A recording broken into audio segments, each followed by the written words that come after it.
తన జననం లోక కళ్యాణానికి శ్రీకారం, తన జీవనం యుగయుగాలకు ఆదర్శం. సకల గుణ సంపన్నుడు, సకల శాస్త్రాలు తెలిసినవాడు, ధర్మం తప్పనివాడు, ధైర్యవంతుడు, క్రోధాన్ని జయించినవాడు, రణరంగమున కోపోద్రుకుడైనచో దేవతలను సైతం భయకంపితులను చేయువాడు. సాక్షాత్తు శ్రీ మహావిష్ణువు అవతార స్వరూపుడు, ఇక్ష్వాక వంశమున పుట్టిన శ్రీరాముడు. ఈ జగత్తును సృష్టించి సర్వము వ్యాపించిన భగవానుడు తన భక్తుల్ని రక్షించేందుకు, ధర్మాన్ని కాపాడేందుకు ఈ భూలోకమున అనేక విధాలుగా అవతరిస్తూ ఉంటాడు. త్రేతాయుగంలో రావణాసురుడు లంకాధిపతి, గొప్ప శివభక్తుడు, ఎంతో తపోశక్తి కలవాడు. తాను గొప్ప వీరుడు కావడంతో ముల్లోకాలను శాసించాలని దురాశతో చెయ్యని దారుణాలు లేవు. రావణాసురుడి పరిపాలనలో మనుషులే కాదు, దేవతలు సైతం ఎన్నో ఇబ్బందులను ఎదుర్కొన్నారు. నిస్సహాయితులైన దేవతలు శ్రీ మహావిష్ణువుని ఆశ్రయించి ప్రార్థించగా తాను రాముడిగా, సాక్షాత్తు శ్రీ మహాలక్ష్మి సీతాదేవిగా అవతరించి రావణాసురుడి బారి నుంచి భూలోకాన్ని రక్షిస్తాను అని, ధర్మాన్ని నిలబెడతాను అని తెలిపాడు శ్రీ మహావిష్ణువు. ఆ సమయంలో అయోధ్యకు అధిపతి అయిన దశరథుడు పుత్రకామిష్ట యాగం చెయ్యగా 12 నెలలు కౌసల్య గర్భవాసం చేసి శ్రీ విలంబినామ సంవత్సరం ఉత్తరాయణం వసంత ఋతువులో చైత్రమాసం శుక్లపక్షం నవమి తిథి నాడు పరిపూర్ణమైన నరుడిగా, శ్రీరాముడిగా ఈ భూలోకంలో అవతరించాడు శ్రీ మహావిష్ణువు. తనతో పాటు ఆదిశేషుడు లక్ష్మణుడిలాగా, శంకుచక్రాలు భరత శత్రుఘ్నులాగా అవతరించారు. ఆ రోజునే శ్రీరామనవమిగా మన హిందువులు జరుపుకుంటారు. ఒకరోజు మహర్షి విశ్వామిత్రుడు అయోధ్య నగరానికి వచ్చాడు. అతను వేద విద్యా పండితుడు, మహాతపస్వి. దశరథ మహారాజు మహర్షిని గౌరవంగా ఆహ్వానించాడు. గురుదేవా, మీరు రాజ్యానికి విచ్చేయడానికి కారణం తెలుసుకోవచ్చా అని దశరథ మహారాజు అడగగా, మహర్షి, రాజా, నేను యజ్ఞయాగాల్ని నిర్వహిస్తున్నాను, కానీ రాక్షసులు వాటిని భంగం చేస్తున్నారు. నా తపస్సు రక్షణకై నీ కుమారుడైన రాముడు రావాలి. రాముడు నా వెంట వస్తే రాక్షసులను సంహరించగలడు అని కోరతాడు. అప్పుడు గురువు వశిష్ఠుడు రాజును చూసి, మహారాజా, మహర్షి విశ్వామిత్రుడు మామూలు మనిషి కాదు. ఆయన యొక్క దివ్య జ్ఞానానికి అంతం లేదు. ఆయన దగ్గర విద్యాభ్యాసం చేయడం నీ కుమారుడికి గొప్ప అవకాశం. భయపడకు, విశ్వామిత్రుడి వెంట రాముణ్ణి పంపు అని చెప్తాడు. దశరథ మహారాజు గురువు మాటలకు అంగీకరించి ఎంతో విచారంతో రాముణ్ణి మరియు లక్ష్మణుణ్ణి విశ్వామిత్రుడి వెంట పంపిస్తాడు. రాముడు మరియు లక్ష్మణుడు గురువుతో కలిసి రాజధానిని విడిచి అడవిల్లోకి ప్రవేశించారు. మార్గమధ్యలో గురువు వారికి అద్భుతమైన విద్యను బోధించాడు. దేవతల ఆశీస్సులతో బాల మరియు అతిబాల అనే మాంత్రిక విద్యను వారికి ప్రసాదించాడు. వారు దండకారణ్యంలో ప్రవేశించగానే అక్కడ భయానక వాతావరణం కనిపించింది. చెట్లన్నీ విరిగిపడి ఉన్నాయి.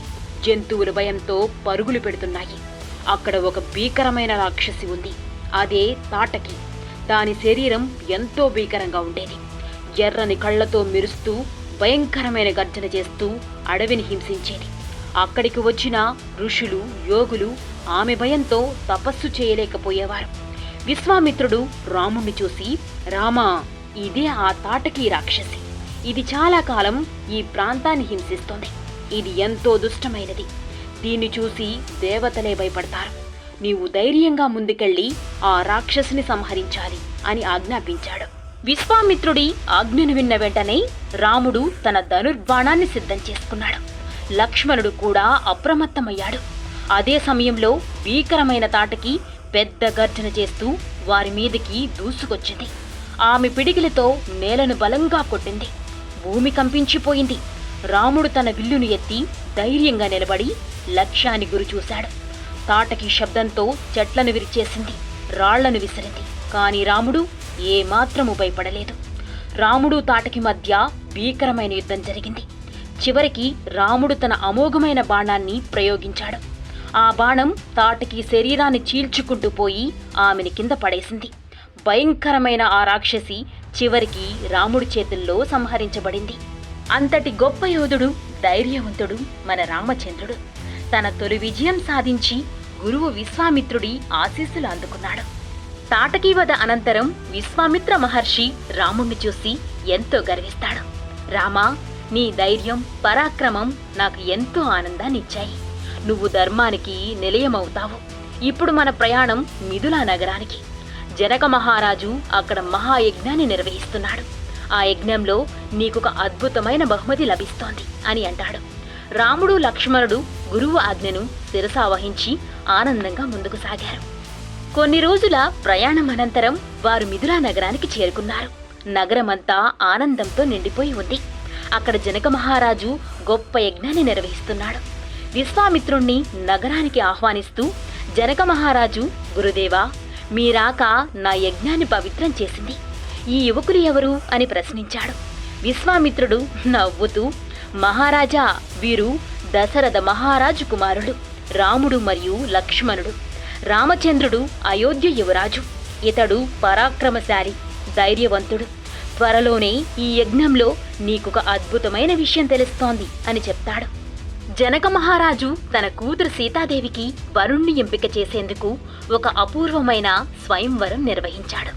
నా కుమార్తె సీత పరమ పవిత్రురాలు.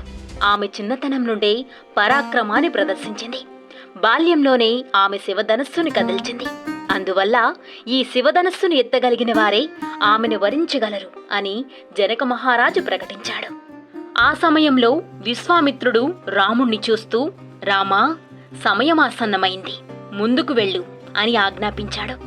రాముడు సమాధానంగా తల ఉంచి ముందుకు అడిగేశాడు. ఆయన నడకే పరాక్రమాన్ని సూచించింది. రాజ్యసభ అంతా మౌనంగా నిలిచింది. అందరి కళ్ళు రాముడిపైనే. రాముడు శివధనస్సు దగ్గరికి వెళ్లి చేతులు జోడించి నమస్కరించాడు. ధనస్సును మెల్లగా తాకాడు. దానిని ఎత్తేందుకు అతని బాహుబలాన్ని ఉపయోగించాడు. ఒక్కసారిగా ఆ మహాధనస్సును లేచి ఎత్తాడు. అది చూసిన అందరూ ఆశ్చర్యానికి లోనయ్యారు. ఆ ధనస్సును రాముడు నెమ్మదిగా తన చేతులతో గట్టిగా పట్టుకొని సమపాళ్లలో విరిచేశాడు. ఒక్కసారిగా ఆ ధనస్సు విరిగిపడిన శబ్దంతో సర్వత్రా ప్రకంపనలు కలిగించాయి. దేవతలు సంతోషంతో పూలవర్షం కురిపించారు. అప్పుడు సీతాదేవి రాముణ్ణి చూసి హృదయపూర్వకంగా నవ్వి తన అందమైన కంఠం మధ్య నుండి తన గాజుల మ్రోగింపుతో తన సంతోషాన్ని వ్యక్తం చేసింది. జనక మహారాజు ఆనందంతో, రామా, నీవే నా కూతురు వరించిన యోధుడివి అని ప్రకటించాడు. దశరథ మహారాజు కళ్లల్లో సంతోషపు తేజస్సు అలుముకుంది. కుటుంబ సభ్యులతో, మంత్రులతో మిథిలా నగరానికి ఘన ఊరేగింపుగా వచ్చాడు. పవిత్రమైన క్షణం వచ్చింది. వేద మంత్రాలు, మంత్రోపచరణాల మధ్య అగ్నిసాక్షిగా రాముడు సీతామాతను వరించి తాళిబొట్టును కట్టాడు. దేవతలు తమ ఆశీస్సులను అందించారు. జనక మహారాజు ఆనంద బాష్పాలతో సీతారాములను ఆశీర్వదించాడు. అదే క్షణం భూలోకంలో ధర్మం, భక్తి, ప్రేమను మేల్కొల్పిన సంఘటనగా మిగిలిపోయింది. ఇలా రాముడు విశ్వామిత్రుడు ఆశ్రమం నుండి మిథిలా నగరానికి ప్రయాణించి అనేక సమస్యల్ని ఎదుర్కొని చివరికి సీతాదేవిని వివాహం చేసుకున్నాడు. ఇది కేవలం ఒక కథ కాదు, భక్తి, పరాక్రమం, ధర్మం కలిగిన మహాగాథ. ఇదే రామాయణం. ఈ వీడియో నచ్చినట్లయితే లైక్ చేయండి, షేర్ చేయండి, సబ్స్క్రైబ్ చేసుకోవటం మాత్రం మర్చిపోకండి.